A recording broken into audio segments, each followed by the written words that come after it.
Blinken visits Kyiv and announces more military aid for Ukraine. With the latest aid, total U.S. assistance to Ukraine would reach $13.5 billion. Secretary of State Antony J. Blinken said during a visit to Kyiv, the Ukrainian capital, on Thursday that he would notify Congress that the United States intends to send another $2 billion in long-term military support to Ukraine and 18 other countries that are at risk of Russian invasion.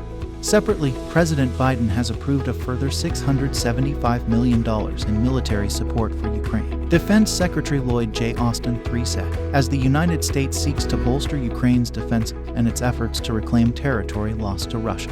The combined aid makes for a total of $13.5 billion in assistance to Ukraine from the Biden administration since Russia's invasion in February. Mr. Blinken's visit to Kyiv was his second since the Russian invasion began. In the afternoon, he navigated the dark hallways with sandbagged windows in Ukraine's presidential administration building to meet with the country's president, Volodymyr Zelensky. Mr. Blinken told the Ukrainian leader that a counteroffensive that Ukraine had recently announced marked a pivotal moment in the war with Russia, and that the military operation was proving effective. His visit came as Mr. Austin met with allied defense ministers at a monthly gathering of the Ukraine Contact Group, which aims to coordinate the flow of military aid to Ukraine. The arrival of Western equipment, particularly longer-range HIMARS missile systems, has enabled Ukrainian forces to attack Russian military infrastructure behind the front lines and supported a counteroffensive in the south. Although some military experts argue that the aid so far is insufficient to turn the war decisively in Ukraine's favor,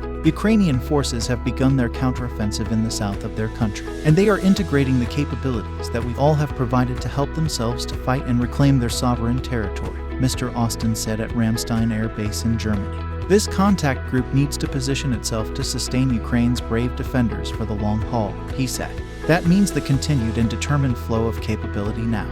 Russian forces are struggling to capture new territory, but show no sign of backing down from the invasion, which has resulted in tens of thousands of casualties on both sides, according to U.S. estimates, and left vast areas of eastern and southern Ukraine in ruins. On Wednesday, President Vladimir Putin delivered a defiant address that whitewashed the war's huge toll and his army's faltering performance, proclaiming to an economic conference in Russia's Far East, "We have not lost anything, and will not lose anything."